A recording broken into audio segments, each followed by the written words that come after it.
Hi scholars, it's Miss Dunn. Today we're going to be reading together, and just like Mr. O'Connor said, our reading is going to look a little differently. We've been doing lots of good reader skills. We've been giving fiction and nonfiction retells of books that we've read. We've been comparing and contrasting books, finding things that are the same and different between them. We've been answering lots of good reader questions. So today we're going to be reading a book together, and then I'm going to give you a menu of assignments that you and your family can choose to do over the next 3 days. It could be that your plan with your family is to do one of the assignments on our menu each day for the next 3 days, or you pick the assignment that's just right for you and your family. Angel Child, Dragon Child. This book was written by Michelle Maria Surratt and illustrated by Vo Din Mai.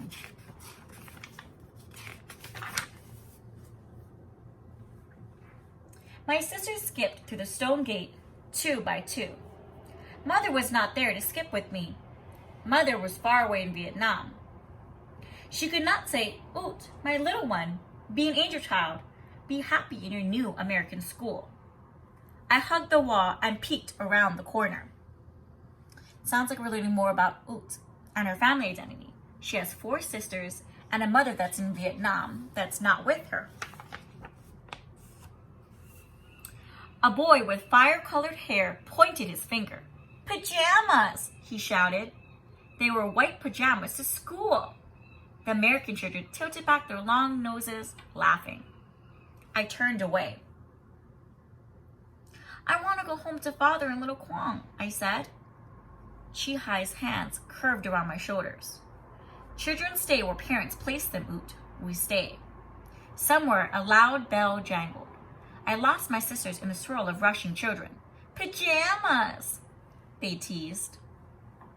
The illustrator is showing us that Oot and her sisters are wearing an ao dai. That's the Vietnamese dress. They're not wearing pajamas. So it sounds like the author is telling us that the American children were teasing them because they were wearing clothes that were different than them. Inside, the children did not sit together and chant as I was taught. Instead, they waved their hands and said their lessons one by one. I hid my hands, but the teacher called my name. Wen Hoa. Hoa is my true name, but I'm Oot. Oot is my at-home name, a tender name for the smallest daughter. "Hoa," the teacher said slowly, "write your name, please." She pressed a chalk piece to my hand and wrote it in the air. "I not understand," I whispered. The round-eyed children tittered. The red-haired boy poked at my back. "Stand up, pajamas." I stood and I bowed.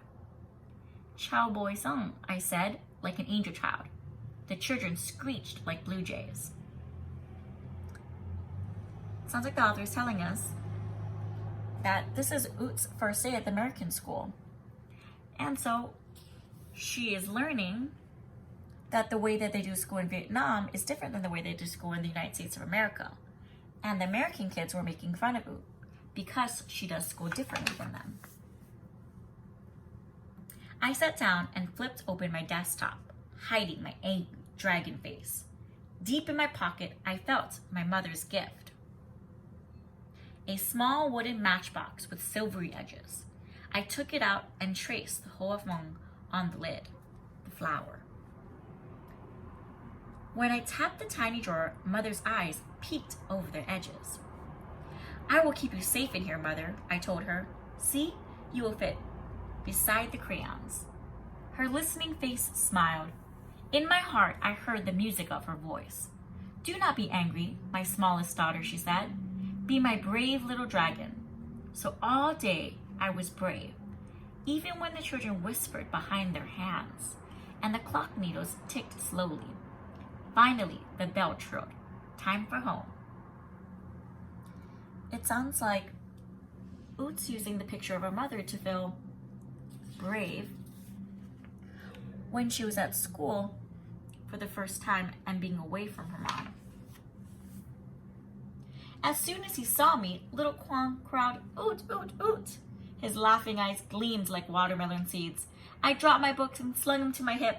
There he rode, tugging at my hair as I sorted mint leaves and chives. Little Kwong strung rice noodles from the cup books. Father and I laughed at his happy play. At night, small brother crowed tight beside me. I showed him Mother's lonely face inside my matchbox. Together we prayed, keep Mother safe, send her to us soon. With Mother's pictures near, we slept like angel children. In this way, many days passed. So it sounds like Oot and her little brother, little Quan, really miss their mother, and they really want her to be with them. One day at school, small feathers floated past the frosty windows. Mother, I whispered, this is snow. It makes everything soft, even the angry trees with no leaves to make them pretty. My fingers danced on the desktop while I waited for the bell. When it rang, I rushed out the door. Sounds like she's excited to see snow. Outside, snowflakes left wet kisses on my cheeks. Chi-Hai, I called, catch some. It disappears, she cried. Just as Chi-Hai spoke, a snowball stung her chin. That red-haired boy darted behind the dumpster. He was laughing hard. Sounds like the author is telling us that the red-haired boy threw a snowball at Oot's sister. I tried, but it could not be a noble dragon. And before I knew it, I was scooping up snow. My hands burned and my fingers turned red. I threw my snowball and the laughing stopped. Suddenly, the boy tackled me. We rode in the snow, kicking and yelling until the principal's large hand pinched my shoulder. Inside, he thundered, and he marched us to our classroom. We can't have this fighting. You two have to help each other, ordered the principal. He pointed at me. Hoa, you need to speak to Raymond. Use your words and tell him about Vietnam, your home. Raymond glared. And you, Raymond, said the principal, you must learn to listen. You will write Hoa's story. Raymond whined, but I can't understand her funny words. Anyway, I don't have a pencil. Use this one then, said the principal. He slapped down the pencil, turned, and slammed the door. His shoes squeegeed down the hall. It sounds like because Oot and Raymond used their bodies to solve that problem with the snowball, the principal gave them an assignment to share each other's stories. Pajamas, Raymond hissed. He crinkled his paper and snapped the pencil in two. He hid his head in his arms. How could I tell my story to him? Said Oot. The clock needles blurred before my eyes. No, I would not be an angel child for this cruel-hearted boy. Sounds like Oot and Raymond both are not ready to solve this problem with their words. But later, across the room, I heard a sniffle. Raymond's shoulders jiggled like little qualms when he cried for Mother. I crept over. Gently, I tugged at the sad boy's sleeve. He didn't move. Raymond, I pleaded, not cry, I give you a cookie. Suddenly, his head bounced up. Hoa? He shouted, you said my name. You didn't use funny words. He broke off a piece of a cookie. I say English, I said proudly, and you can call me Oot.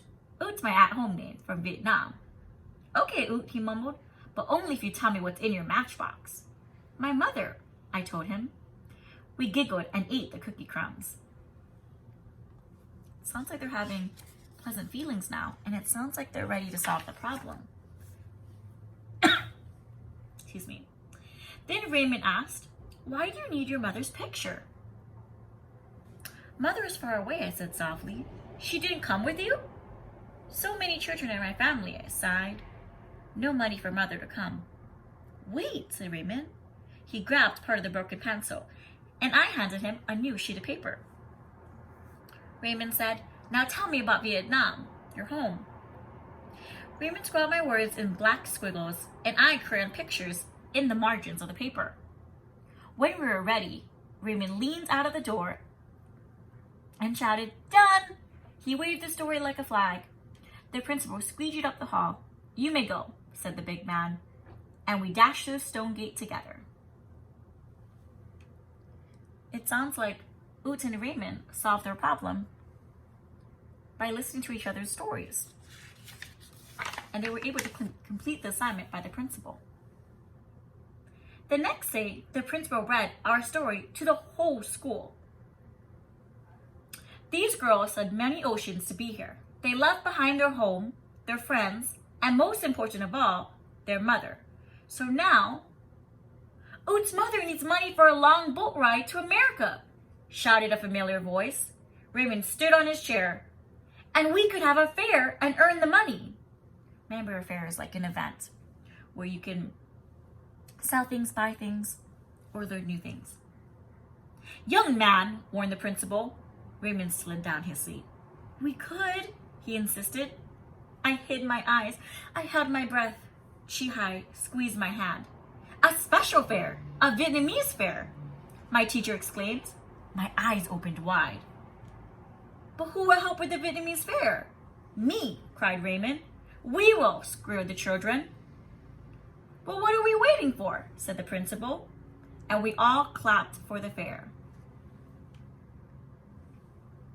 It sounds like all of their school community came up with a solution to help raise money to bring Oot's mom to America to be with them.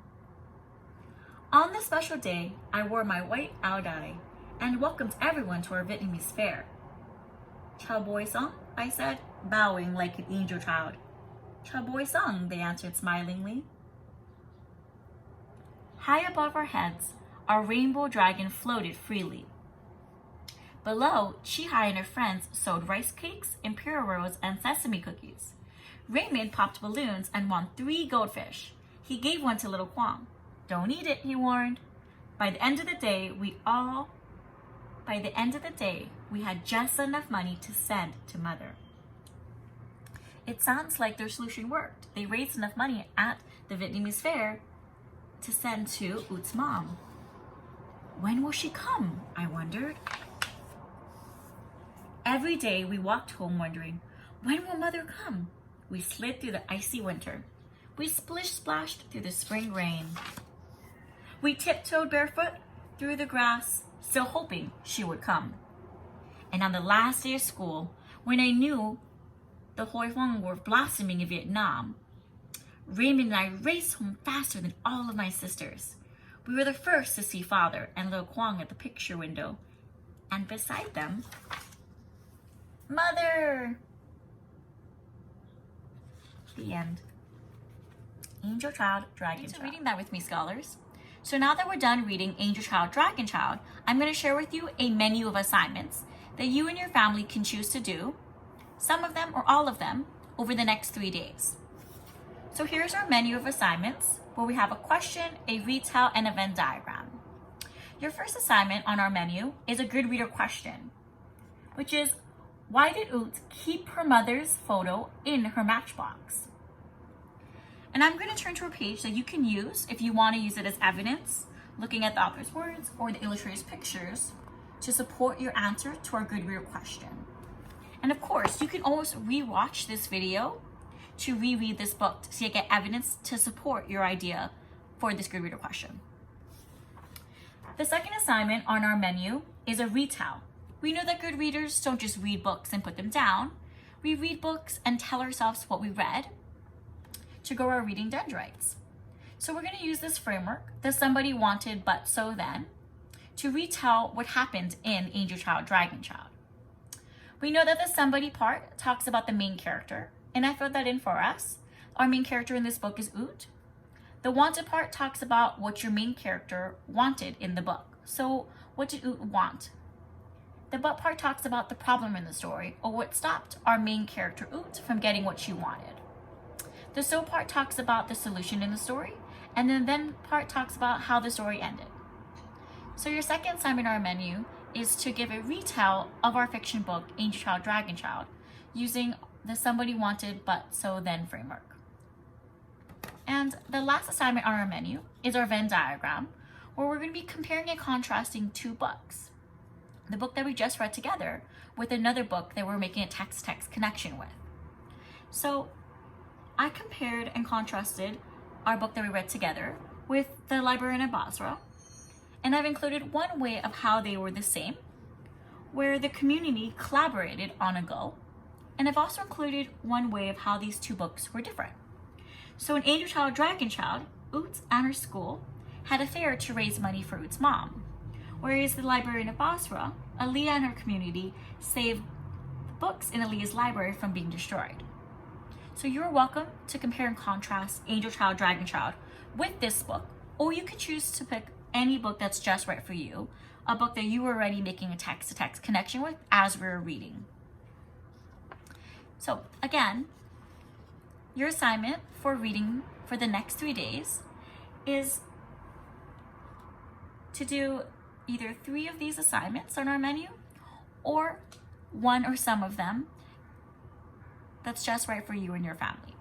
And of course, your teachers want to be part of hearing your ideas and how you're growing your reading dendrites. So if you want, we'd love to see a video or a picture of your work and your ideas. Have a great day, scholars. Bye.